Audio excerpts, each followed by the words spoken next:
শিলিগুড়িতে নাবালিকার মৃত্যু, খুনের অভিযোগ বয়ফ্রেন্ড রোহিত রায়ের বিরুদ্ধে। ইতিমধ্যেই পুলিশ গ্রেপ্তার করেছে রোহিত ও তার নাবালক বন্ধুকে। রাজ্যে একের পর এক ঘটছে নারী নির্যাতন, ধর্ষণ ও খুনের মতো ঘটনা। যে রাজ্যের মুখ্যমন্ত্রী মহিলা, সেই রাজ্যে এমন ঘটনায় মহিলাদের সুরক্ষা নিয়ে দেখা দিয়েছে প্রশ্ন। মঙ্গলবার শিলিগুড়িতে ফের এক নাবালিকার রহস্যজনক মৃত্যুর ঘটনা ঘটে। স্থানীয় পরিবারের মতে রোহিত রায় নামে এক যুবক ওই নাবালিকাকে হত্যা করেছে। পুলিশ ঘটনায় দুজনকে গ্রেপ্তার করলেও মহিলাদের সুরক্ষার দাবি নিয়ে এনজিপি থানায় বিক্ষোভে সামিল হয় বিজেপি ৬ নম্বর মণ্ডল কমিটি। সংগঠনের পক্ষ থেকে এদিন মিছিল করে এনজিপি থানায় বিক্ষোভ প্রদর্শন করে। পুলিশি বাধায় গেটের সামনে বসে পড়ে মহিলা কর্মীরা। অন্যদিকে এনজিপি মূল রাস্তা অবরোধ করা হয় আন্দোলনকারীদের পক্ষ থেকে। পরবর্তীতে পুলিশ তাদের আশ্বস্ত করলে অবরোধ তুলে নেয় আন্দোলনকারীরা। আন্দোলনকারীদের পক্ষ থেকে জানানো হয়, রাজ্যে মহিলারা অসুরক্ষিত। প্রশাসন রাজনৈতিক দল দাসে পরিণত হয়েছে, যার দরুন এমন খুন ও ধর্ষণের ঘটনা ক্রমশই বেড়ে চলেছে।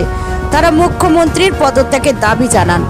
Bureau report, news ২৪ Bangla live. আমাদের আজকের যে আপনাদের তো আর কিছু বলার নেই, কারণ যেভাবে সারা পশ্চিমবঙ্গ জুড়ে নারী নির্যাতন, নারী ধর্ষণ, যেভাবে নারীদের প্রতিনিয়ত মৃত্যু হচ্ছে, মুখ্যমন্ত্রী তার দিকে কোনো হুঁশও নেই। এবং সে এখন হলো সে নিজেকে নিয়ে ভীষণ ব্যস্ত, কারণ তিনি তোষণের রাজনীতি করছেন। এই তোষণের রাজনীতিতে দাঁড়িয়ে আমাদের পশ্চিমবঙ্গ এবং নারী সুরক্ষা দুটোই রসাতলে চলে গেছে। তাই আমরা কালকে যেভাবে এখানে একজন ধর্ষণ হয়েছে, গতদিন ধর্ষণ হয়েছে, এই আপনার নকশালবাড়িতে দুদিন আগে হয়েছে, আমরা তার প্রতিবাদে আজকে আমরা রাস্তায় নেমেছি। আমরা এর প্রতিবাদে এই যারা ধর্ষক তাদের শাস্তি চাই, তাদের ফাঁসি চাই, আমরা এর প্রতিবাদ চাই। কারণ আমাদের মুখ্যমন্ত্রী সুরক্ষা দিতে পারছেন না নারীদের, কোনো সুরক্ষা নেই পশ্চিমবঙ্গে। গ্রেপ্তার করলে কি হবে? দুদিন পরে সব সেটিং করে থাকে, সব সেটিং এ দুদিন সব ঠিক হয়ে যাবে। আমরা এটা আর হতে দেব না, আমরা শাস্তি চাই।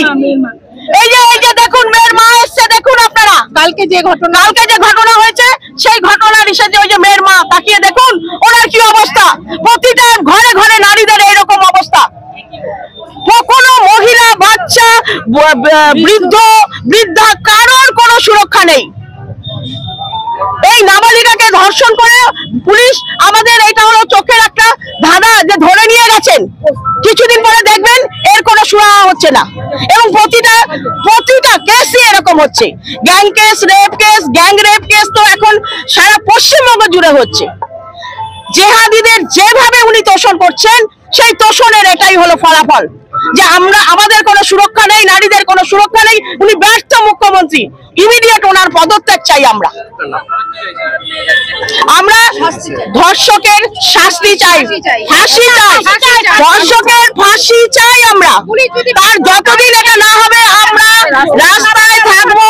এবং মহিলা মোর্চা, ভারতীয় জনতা পার্টির মহিলা মোর্চা রাস্তায় নেমেছে এবং এই লড়াই আমরা এর ফাঁসির বিচার চাই। যতদিন না হবে আমরা লড়াই যাব। আমার নাম তর্পিতা সরকার।